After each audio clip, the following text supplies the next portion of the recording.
Today we are going to listen the translation of 8th standard lesson disaster management. हा 9व्या क्रमांकाचा धडा आहे. सेमीतील विद्यार्थ्यांसाठी या धड्याचं मी मराठी भाषांतर सांगतोय आणि मराठी माध्यमातील विद्यार्थीसुद्धा या धड्याचं मराठी भाषांतर ऐकून उत्तरं लिहू शकतात. हा धडा सोपा आहे. Title of this lesson is disaster management. Disaster म्हणजे आपत्ती आणि मॅनेजमेंट म्हणजे व्यवस्थापन. सुरुवातीलाच तुम्हाला what do you mean by disaster and what are the different types of disaster असे 2 प्रश्न विचारलेले आहेत. म्हणजे आपत्ती या शब्दाचा अर्थ काय किंवा तुम्हाला आपत्ती या शब्दावरून कोणत्या प्रकारचा अर्थ तुम्हाला ज्ञात आहे याबद्दलची थोडीशी चाचपणी यामध्ये केलेली आहे. And what are the different types of disaster, आणि या आपत्तींचे कोणते वेगवेगळे प्रकार आहेत. मग गतवर्षी last year we have introduced various natural calamities or disasters असे एक वाक्य आहे. मग डिझास्टर म्हणजे संकट. मग संकट कसलं तर नैसर्गिक. मग या नैसर्गिक संकटांना नॅचरल कॅलॅमिटीज किंवा डिझास्टर्स असं म्हटलं जातं. यांनाच दुसरा मराठी शब्द आहे नैसर्गिक आपत्ती. आणि या प्रकरणामध्ये this year we are going to study about earthquake, आणि आपण ह्या प्रकरणामध्ये आज भूकंपाचा अभ्यास करणार आहोत आणि काही इतर नैसर्गिक संकटांचा आपत्तींचा अभ्यास करणार आहोत. मग यामध्ये कॅन यू टेलमध्ये तुम्हाला 2 प्रश्न विचारलेले आहेत. What is an earthquake and what are the effects of earthquake. मग भूकंप म्हणजे काय आणि भूकंपाचे काय परिणाम होतात, कोणकोणते परिणाम होतात. मग अर्थक्वेक म्हणजे भूकंप. मग याचं स्वरूप नेमकं काय आहे याची माहिती तुम्हाला पेज नंबर 62वर दिलेली दिसते. Sudden vibrations on the earth and shaking of the earth surface ground is called an earthquake. ज्यावेळेला आपल्या ह्या पृथ्वीच्या पोटामध्ये जमिनीमध्ये भूकवचामध्ये अचानक कंपन किंवा थरथरणं चालू होतं आणि काही क्षणात आपल्या पृथ्वीचा पृष्ठभाग किंवा भूकवच हे हादरायला सुरू होतं. या हादरण्याला, या कंपन होण्याच्या क्रियेला it is called as an earthquake. या सर्व क्रियेला आपण भूकंप म्हणतो. म्हणजे भूकवचामध्ये अचानक कंपन होणे अथवा भूकवच अचानक काही क्षण हादरणे यास भूकंप असे म्हणतात. These cause seismic waves leading to the movement of the earth surface. आणि या कंपनामुळे, या भूकंपामुळे आपल्या ह्या जमिनीचा काही भाग पुढे मागं किंवा वर खाली हलतो किंवा होतो. आणि यामुळंच इट फील्स लाईक ट्रेमर्स. त्यामुळे आपल्याला थोडासा उलथापालथ झाल्यासारखं जमिनीची जाणवते किंवा शेकिंग किंवा थरथरणे जमिनीची जाणवते, हादरणे जाणवते. Or it goes up and down, आणि किंवा जमिनीचा पृष्ठभाग वर खाली गेलेला जाणवतो. The shocks and waves formed in the interior of the earth spread on the surface in all directions. मग हे जे शॉक्स, धक्के निर्माण होतात अँड वेव्ज, लाटा तयार होतात, ज्या पृथ्वीच्या आत in the interior of the earth म्हणजे भूगर्भात तयार होतात, त्या spread on the surface in all directions, त्या आपल्या जमिनीवर वरच्या दिशेनं सर्व दिशेनं पसरतात. The central point of earthquake is the point. आणि मग अशा प्रकारे भूकंप नाभीच्या अगदी वर भूपृष्ठावर जो बिंदू असतो त्या भूकंपाच्या त्या बिंदूला आपण केंद्रबिंदू असं म्हणतो. म्हणून इथं असं म्हणलेलं आहे the central point of earthquake, भूकंपाचा तो जो केंद्रबिंदू असतो, इज द पॉईंट, हा तो बिंदू असतो above the epicentre on the earth surface. तो भूपृष्ठावर असलेला भूकंप नाभीच्या अगदी वरचा बिंदू असतो. Strong convulse or waves at first reach to the epicentre. मग तीव्र स्वरूपाच्या लाटा, कन्व्हल्स ऑर वेव्ज ऑर हादरे.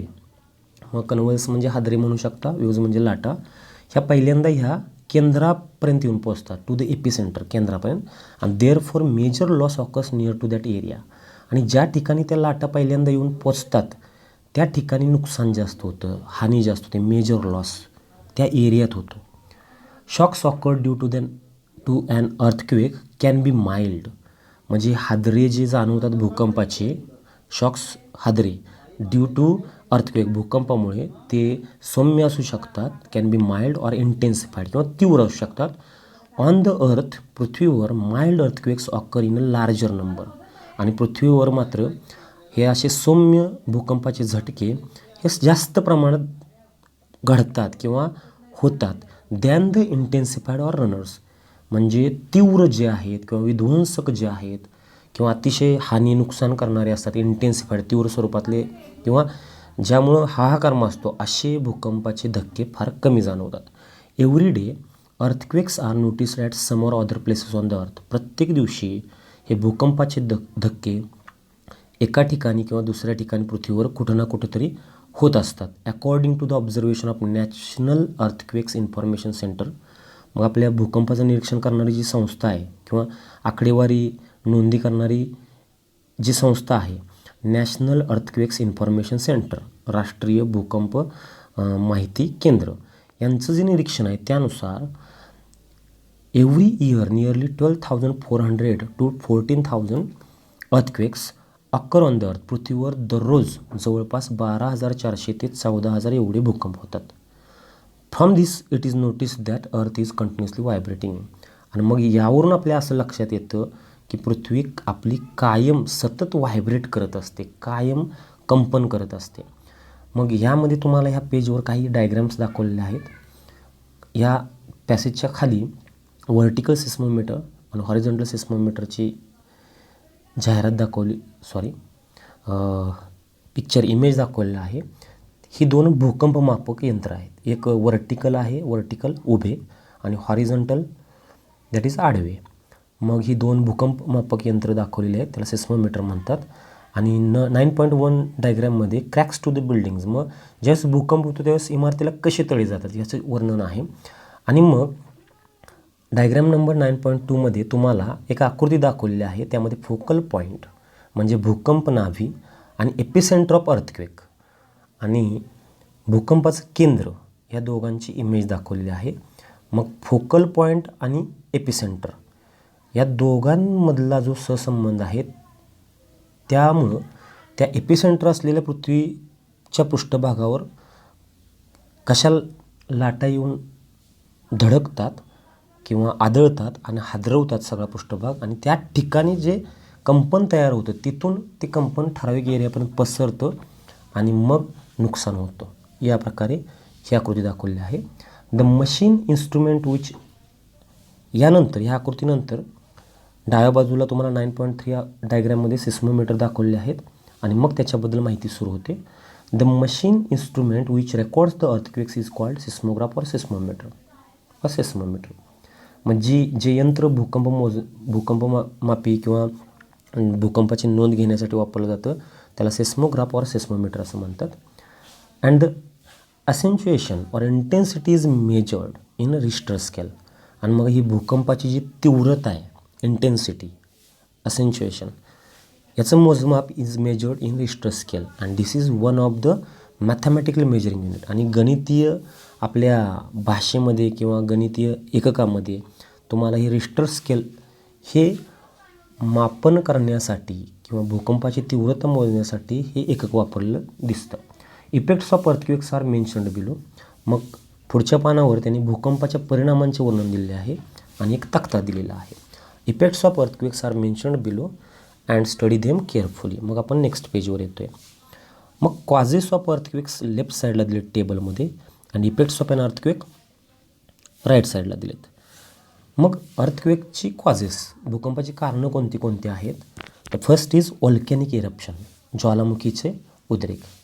दुसरा आहे stress of big dams on the अर्थ मोठमोठी धरणं जी बांधलेली आहेत त्याचा जमिनीवर ताण पडतो.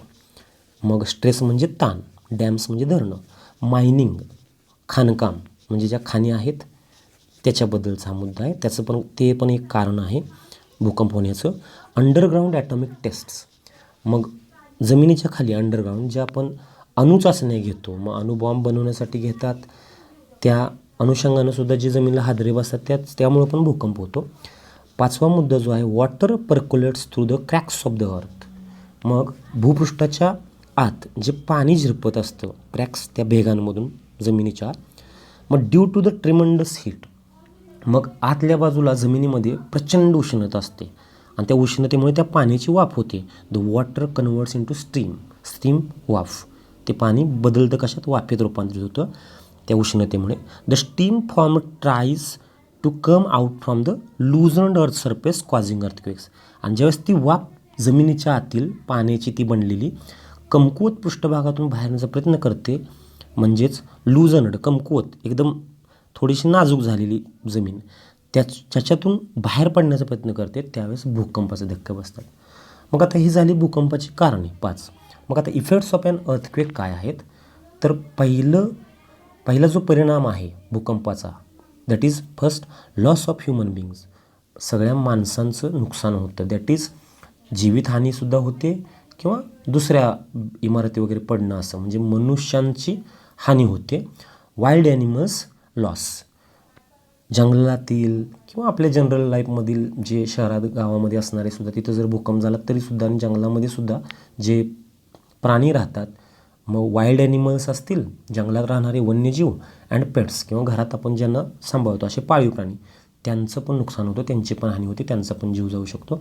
दुसरं जो परिणाम दिला आहे तो आहे economic loss at large scale. Economic पैसा, वित्त, लॉस हानी. मग लार्ज स्केल मोठ्या प्रमाणात पैशाची हानी होते, म्हणजेच वित्त हानी होते. मग उदाहरणार्थ इलेक्ट्रिकचे पोल पडतात, पाईपलाईन्स, हाऊसेस यांची नुकसान होते, बिल्डिंगचे नुकसान होते, रोड्सचं नुकसान होतं, railway tracks are destroyed, railway लोहमार्ग उद्ध्वस्त होतात. मग अशा प्रकारे आर्थिक हानी होते, कारण ते पुन्हा बांधायचं म्हटल्यावर त्याला पुन्हा पैसे लागतात. Ecosystem, third is ecosystem destruction due to the loss of biodiversity. मग बायोडायव्हर्सिटी म्हणजे काय? जैवविविधता. आणि इकोसिस्टीम दॅट इज परिसंस्था. मग परिसंस्था ही जी आहे आपली, निसर्ग जो आहे त्याचं नुकसान होतं, आणि त्या आपले जी निसर्गामध्ये जी विविधता आहे, प्राण्यांची आहे, जीवांची आहे, जंतूंची आहे किंवा वृक्षांची आहे, ती विविधता ह्यामुळे धोक्यात येते, त्याचं नुकसान होतं. Fourth point is direction of flow of reverse stream changes. मग नदीचा जो फ्लो असतो, प्रवाह किंवा परे असतील, झरे असतील, नाले असतील, यांचा जो प्रवाहाची दिशा आहे, म्हणजे एका दिशेनं दुसऱ्या दिशेकडे त्यांचं वाहनं जे असतं, इट चेंजेस, त्यांचा दिशा किंवा प्रवाह बदलतो. Fifth is possibility of fire in cities increases. शहरी भागात काय होतं, ज्यावेळेस इमारतींना तडे जातात किंवा इमारती पडतात, त्यावेळेस त्या इमारतींमध्ये भूकंपामुळं आग लागण्याची शक्यता, पॉसिबिलिटी ऑफ फायर, आग लागण्याची शक्यता असते, ही वाढते शक्यता, म्हणजे धोका तयार होतो. 6वा पॉईंट आहे, 6th point is if there is an earthquake at the bottom of ocean महासागर किंवा समुद्र. समुद्राच्या तळाशी बॉटम जर अर्थक्वेक झाला, जर देअर इज अर्थक्वेक, भूकंप आला, it may create tsunami waves, तर त्यामधून सुनामीच्या लाटा तयार होतात, and thereby large scale destruction of coastal region. आणि ह्याच्यामुळं त्या ज्या सुनामीच्या लाटा किनाऱ्यावर जाऊन धडकतात, त्यामुळे त्या किनाऱ्यावर असणाऱ्या जमिनीवरच्या त्या रहिवाशांमध्ये किंवा जमिनीवर असणाऱ्या इमारतींमध्ये ते पाणी शिरतं लाटांचं, आणि खूप डिस्ट्रक्शन, विनाश, नुकसान ऑफ कोस्टल रिजन, त्या किनारपट्टीचं खूप नुकसान होण्याची शक्यता असते. कोस्टल किनारपट्टी रिजन प्रदेश, किनारपट्टीच्या भागावर खूप हानी होते, लार्ज स्केल मोठ्या प्रमाणात होते. And last effect is level of water table changes. आणि मग आपल्या जमिनीमध्ये भूकंपामुळं जे पाणी असतं, त्या पाण्याची पातळी वर खाली होते. मग त्यावरूनच आपण ऐकतो की बोरिंगचं किंवा विहिरीचं पाणी कमी झालं, किंवा काही जणांचं वाढतं सुद्धा, पण वाढणं कमी आहे, कमी होणं जास्त आहे. मग अशा प्रकारे भूकंपामुळे हे 7 इफेक्ट्स परिणाम होतात. आणि याच्यानंतर प्रिकॉशन्स आपणाला सांगितलेले आहेत. मग त्यासाठी तुम्हाला डायग्रॅम ABC दाखवलेले आहे, आणि मग तुम्ही घरी असल्यावर डायग्रॅममध्ये दाखवले तुम्ही स्वतःला कसं वाचवू शकता.